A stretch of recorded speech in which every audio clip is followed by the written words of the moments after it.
Hey, hi Nupur. You know what? Firstly, sir, thank you very much for your time, Nupur. I mean, it is just an absolute pleasure to have someone like you sort of speaking with us. Thank you. Um, Yes, it's my pleasure. so, no, great, great. Thanks a lot, Nupur. Look, the reality is that basically the sort of journey behind all of these, sort of massive accomplishments that you have, just kind of gone through must have been a, sort of very humble one. Basically at the sort of outset, I think, for all of us, what would be sort of very helpful is if you could just kind of tell us, what was the sort of beginning of your journey, how did it start, what really sort of got you into running, your whole love for trail running, the mountains. Look, I mean, on your Instagram, all of that, the trails, the hills just look sort of amazing. So if you could just kind of, walk us through your journey, your motivations, etc. That would be sort of very helpful, and then we can take it from there, Nupur. Surely, Yash, I would love to. And it's firstly, I would like to tell the Ardhan One and Univite for giving me the opportunity to speak to everyone over here. So, about my journey, I would say that it all. I mean, I was always a sports person since school days. I used to play almost all the sports in the school, and well, once I finished the school and all, I well, usually which what happens with every other person in India, that we do college and all, and the sports and the outdoors life is taken away from us. But in 2014, finally, I came back to. I was introduced to running finally, and when an office colleague asked me to do Airtel Delhi half marathon, so that was in 2014 when I did that for the first time, and I was able to finish it in 2 hours 10 minutes. But after for next 2 weeks, I was not. I was literally limping in office. But that was the beginning of my running journey.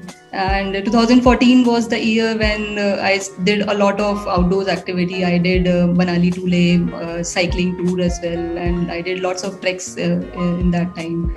And eventually, the bug of outdoors was inserted in me. And finally, in 2016, I quit my job as an architect, which I was working in Delhi for past 6 years. So in 2016, I quit my job and started this endurance race series, the Hell Race, with my friend Vishwas, with whom I did the cycling trip in Manali to Leh. And in Beer, we started this endurance race series, and we used to do that is one actually the my outdoor journey began. And for organizing these mountain races, we used to explore a lot of trails in the mountains. Like in Beer, we have explored, I mean, almost all the mountains, Doladars, climbing peaks, and doing night treks, and cycling on single trails, and lots of activities. We met so many people, so many cultures we have explored. So that was one base which I was building over the next 3-4 years from 2016 till 2019. So that helped me a lot in building my endurance and my mental strength also, like my independence and that freedom which comes with when you are exposed to such extreme terrains and extreme uh, nature also, I would say, weather and lots of conditions. So and in finally in 2019, I find the next switch was 2019, when lots of life, I mean, changed in a lot of ways. I quit the Hell Race and started Grand Indian Trails with Sandeep. I met Sandeep in 2019 only, and he's my coach now, and he's also my partner in the company.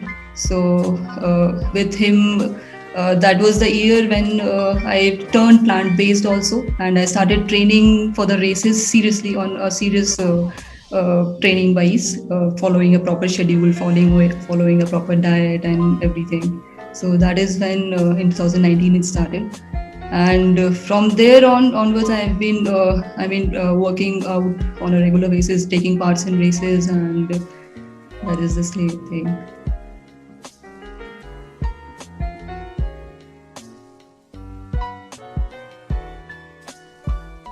Basically, I live in Manali in Solang these days. For the entire lockdown period, also I was staying in Manali only. So I mean, my training schedule, I basically focus on aerobic training to build my base. And since I live in the mountains, even the very basic chores like going to buy vegetables, also it's hiking uphill. So even that adds to my endurance in some way, and so that is one thing. Otherwise, I generally do minimum 2 to 3 hours sessions in a week, and plan it, structure it in the entire week. And I usually mix it with hiking and trail running also. If you ask me about the structure, it looks like Mondays I take off, and on Tuesdays I do a fast run on the hills. Try to improve my pace by 5 seconds every time. And Wednesday and Thursdays are for long runs, where I maybe go for a 2 hours or 1.5 hour run. Then on Fridays I try to venture into trails sometime, which is like mix of hiking and trail running. So both of that. Saturday is mostly either a short run or a rest day, and then Sunday again a long run. So this is if I'm training for a road race, maybe a marathon or ultra distance run. But if I'm training for any trail run, then I do more of trails and explore more of the mountains around Manali. That is there. So this is the general idea how I train on. But the strength and that thing also comes with if you're staying in the mountains, like the altitude where I'm staying, it's 2,500 meters. So even doing normal activities also adds up to the strength and training. Personally, for Delhi Marathon, I don't. I generally do 70 or 75 kilometers a week, in which 2 or 3 days I'll do a fast hill repeat segments. But frankly speaking, I try to follow the schedule, but because of lots of conditions, like staying in the mountains, it's especially in Manali, and before the Delhi Marathon it was winters, so there was snow on many days, and then there were rain also, so it keeps on changing. So I try to focus keep the mileage of 70 to 75 kilometers a week, and with mixing it with speed sessions on Tuesdays, and sometime with hill repeats. And there are very less flat in Manali, so that also I would say not a negative point, but I that is the improvement point for me. If I get flat, then I can maybe focus more on the speed. But on hills, even if I go, if I want to push myself a lot, there is a limit to that. First, I'll tell you about why I turned plant-based and how it started. Since I belong to Uttar Pradesh, and in my family, it's like we are hardcore non-vegetarians and dairy people. So from since childhood, I've eaten non-veg, and when I was non-vegetarian, I had certain issues, like my body was very acidic. I used to have gut issues. I had bloating and all those things. So Sandeep helped me. He was a plant-based athlete for long, and he used to tell me what the positive points are, and he just told me that try it out for a month, and if you feel there is a difference, if you're feeling any difference in your athletic journey, then you can continue it. So I gave it a try, and it helped me a lot. And luckily for me, the transition wasn't. It went very smoothly.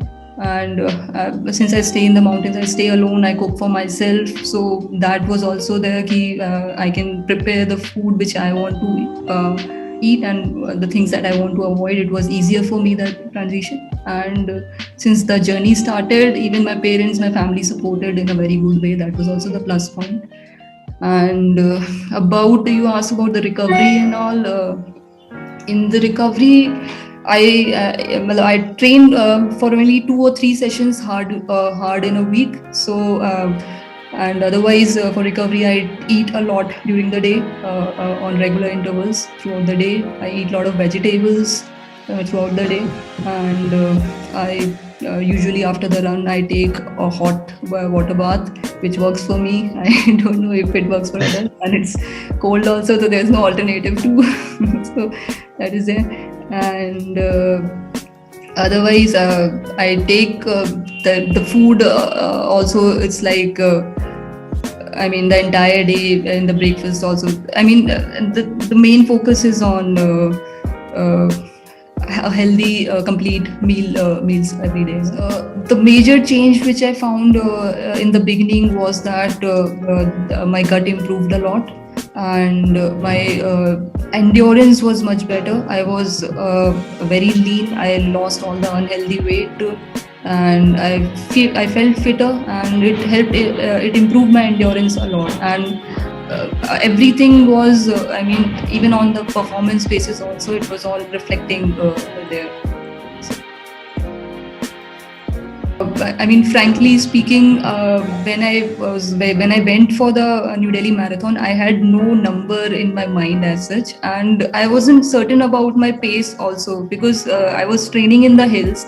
Wherever, even if I go for a 10-kilometer run or also in the hills, it's like going 5 kilometers up and coming 5 kilometers down. So uphill, if I'm running 5.5 pace, 5:30 pace. So I wasn't certain what pace I'll be able to manage on the flats. Right. So there was no particular time target which I had in mind. I was going on the feel, however I'm going to feel on the day, and I'll push on that level only.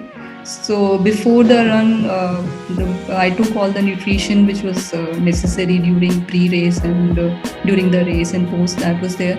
So on the race day, I mean, we booked a cab at the night only, but in the morning the cab driver didn't woke up, or he ditched us. So the race start venue was just 15-20 minutes away, but we had to run in the morning. So I arrived at the start line 16 minutes late. So luckily for me, they took that chip time and let us go for the run. So that was there. But when we started, it took me like 3 kilometers to chase the last runner.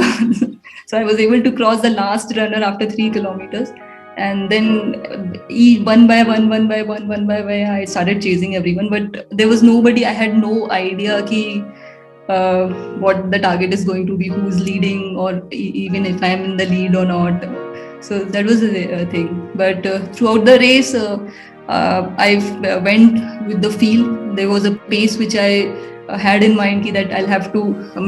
I generally have the tendency that maintaining a nominal pace throughout the run. I'm still training on it. It's not easy for me to maintain a 4:15 pace throughout for 42 kilometers. So I try to the negatives instead of negative splits. I usually do positive splits only. Like first 21 kilometers a little faster, and then the next 21 kilometers 2-3 minutes difference. So that was there. So it went well. I did the first 21 kilometers in 1:30, I guess, and the pace was nice. And throughout the race, I took Unimed gels also. So luckily it was working that day. Even crossing each runner after. Once I started chasing each one down, so it felt better and better. At least I'm doing. But still, that winner wala thing I came to know when I crossed the finish line.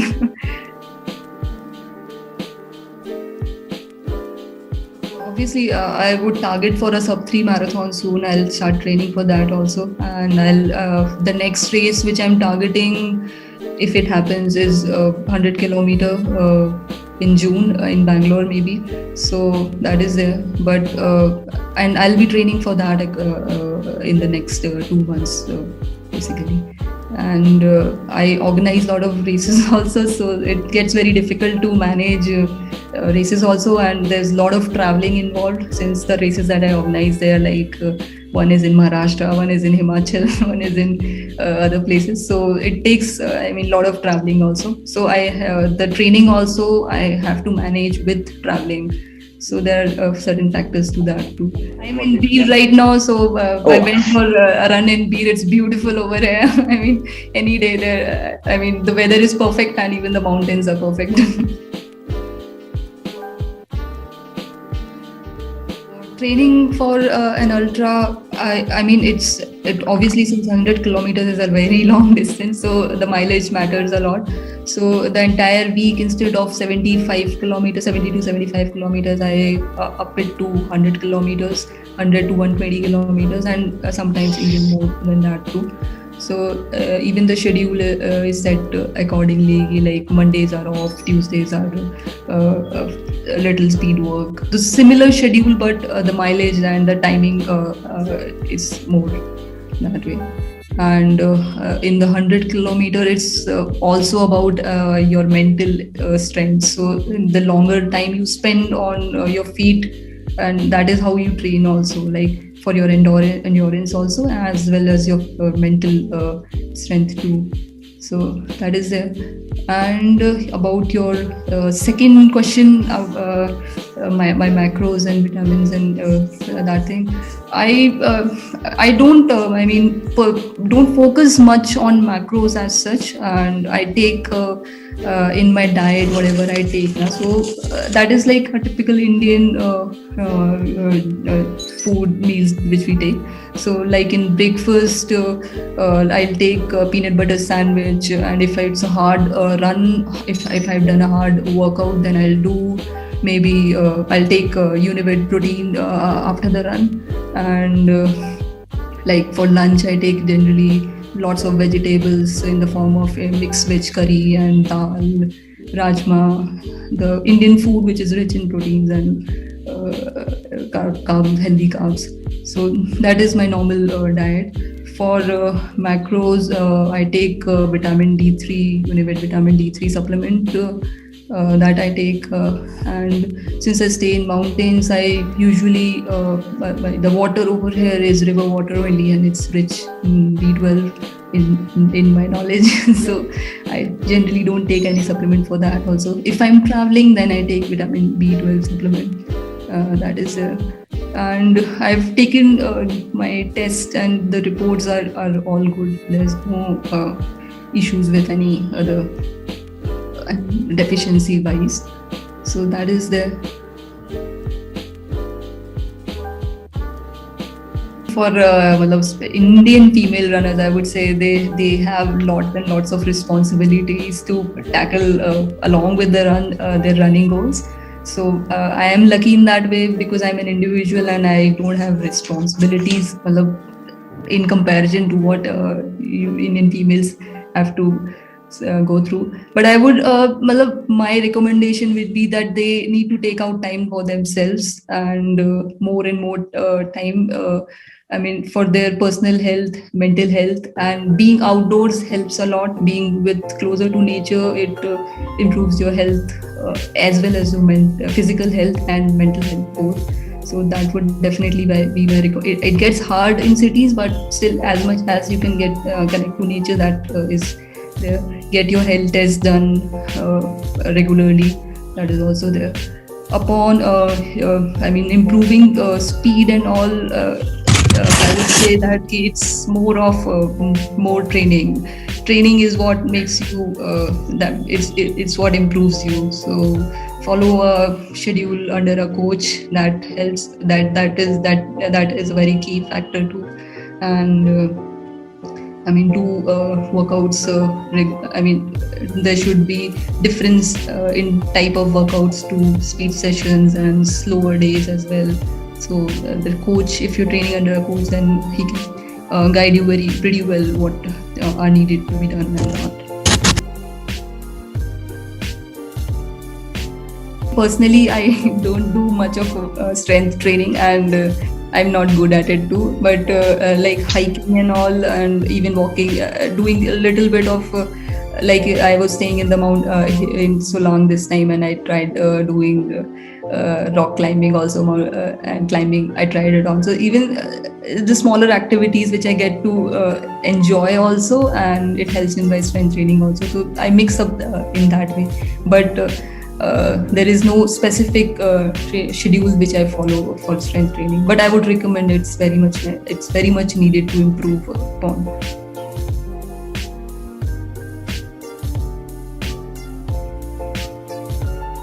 So about my family and society, I'm still convincing that the life that which it's worth it. So family takes time, and personally, it's more of what do you enjoy more. I mean, when you are out in the mountains, when you are out in such nature and conditions, so if you don't like it, you won't survive it. I mean, you will stay for 1 year and then you'll be like, "Nay, I need cities to go to a restaurant, to have pizza, to go to a movie theater."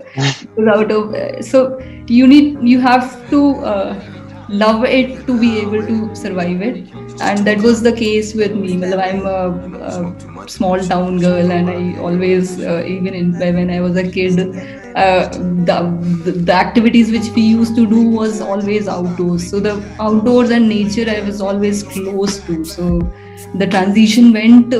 I mean, I never felt like going back to city life. I was an architect in Delhi, worked there for 6 years. And till today, I have no regrets. I mean, people ask me that, "Are you still pursuing architecture?" I say no.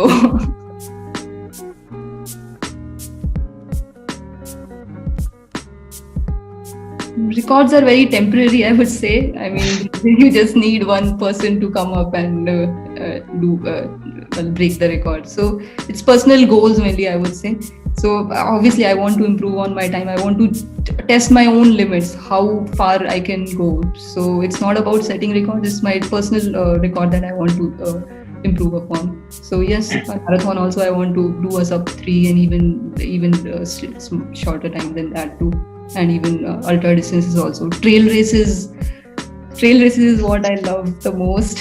But I mean, there are very few in India, and I would definitely in 2021 or later 2020, in the future years, I would target few of the trail races around the world too.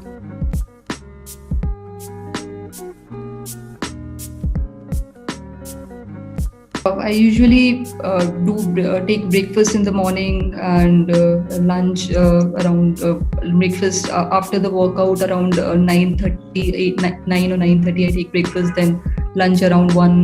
Then evening snacks also I take some maybe some fruits or coffee. So I'm a big coffee addict.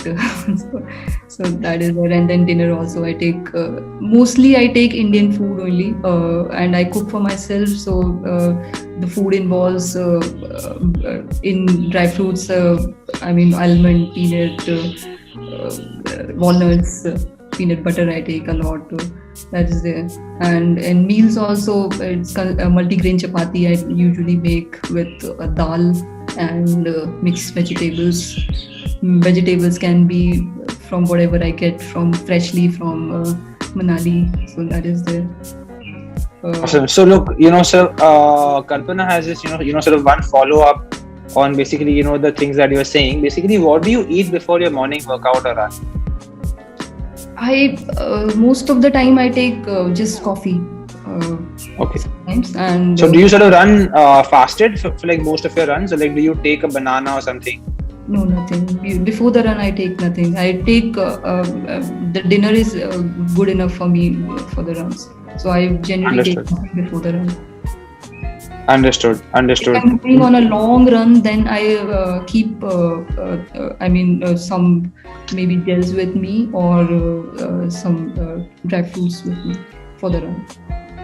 Understood. So Chintan has 2 questions. Firstly, would you like to enter into the league of a professional, sort of elite runner? And secondly, for a layman who's looking to do a sub 3, or maybe like a 4-hour guy who's looking to do a sub 3, do you have any tips? I would definitely want to be a professional athlete, but calling yourself a professional athlete, it comes with very strict ethics which you need to follow.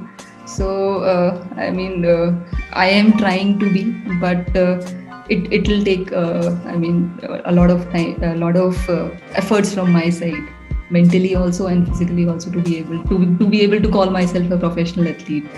Okay, and your second question, uh, like I said earlier, to improve upon time, it's all on your training and obviously what you eat during the run, how you treat your body, all those factors. Uh, it completely involves. Like I used to run marathons before too. I used to run 3:30 or not 3:30, sorry, 4 hour marathon.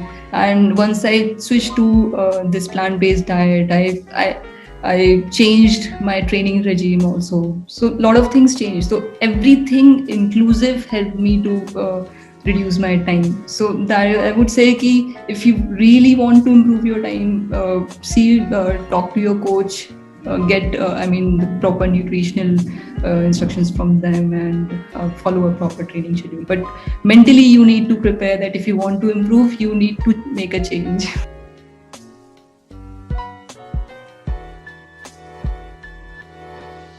I don't consult a nutritionist.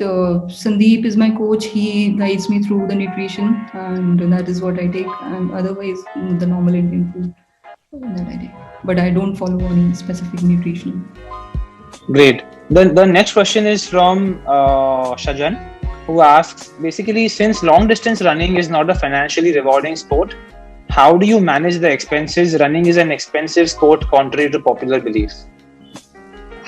That is, it's self-funded only so far, and that is the biggest. All the ultra runners, that is why we look for sponsors for to able to be able to reach, take part in the races if you want to. Yeah. But it's basically self-funded only.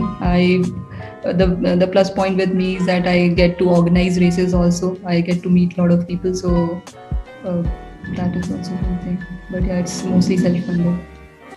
The next question is from Kalpana again, who asks, basically, what about your hydration during the run? And the second question is basically, what do you eat during the run? During the run, hydration, for a 1.5 hour run, 1 hour to 1.5 hour run, I generally take maybe a small sipper with me, and especially for after 45 minutes till 45 minutes there's no need for water, and since I stay in cold weather, so that is also not required as such, and otherwise just one bottle of sipper which I take. For longer runs, I carry a hydration pack, and for eating, I generally take maybe a Unived gel or dry fruits or something like that. Awesome. I'm not very I would say ki gels also very hard during the training sessions. I hardly take gels. I keep it for the races only, and I am more of goes on a Indian Indian diet. Sometimes if I'm going for a long trail run, I'll take parathas also. I'll take parathas over there, but that is not that is not I won't advise that, and it's not good also. But personally, frankly speaking, I don't follow a strict nutrition plan as such as of now, which I want to change, and I'll do that eventually. Like I said, to transition to professional athletes. So those are the conditions which I'm in. Understood. So the next question is from Sir Ananya, who asks that how did you train when the lockdown was at its peak? At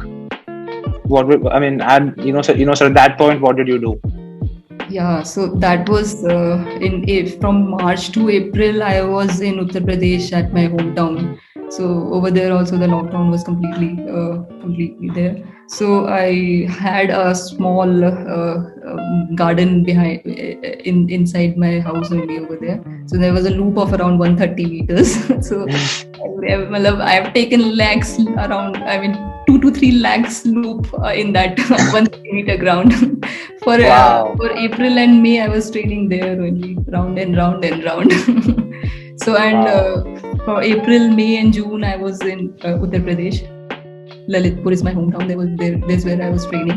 And I came to Manali in July.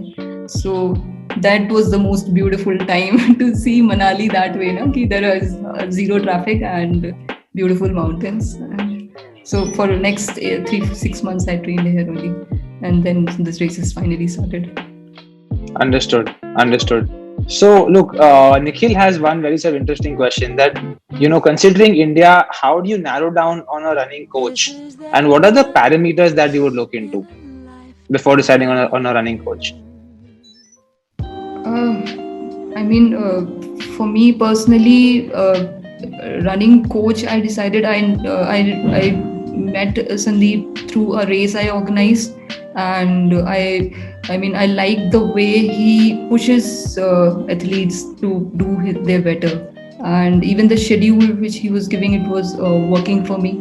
So that is there. So I would say it's your personal connect with the athlete, how you are able to communicate with them.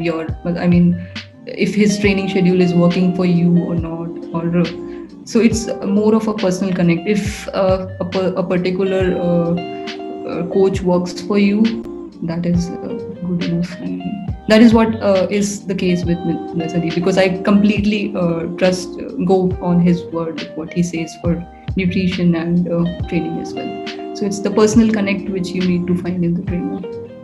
Understood. Maybe look, there's just one smaller point, Sarvanshu. Basically, what I would say is it all depends on the sort of weather as well. I mean, if you're running in Bombay, your sort of salt loss is far more than, for example, Nupur's in sort of Eastern India. So a lot depends on your weather, on the sort of type of workout, on the sort of intensity of the sort of run, etc. But anyway, so the next question is from Dhruvish, who says that what is the importance of sleep, and how much sort of sleep do you generally get? It's very, very important, and I sleep a lot.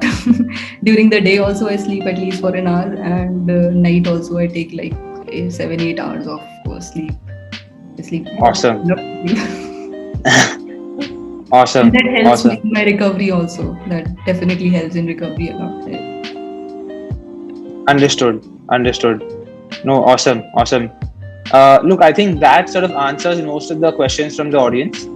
So thank you very much, Nupur, for your time. This has been sort of extremely sort of enlightening for most of us. Just sort of thank you very much once again. And that sort of sub 3 is still pending. Just sort of best wishes for that, and all your sort of goals ahead. Thank you very much for your time. Thank you, Yash. Thank you.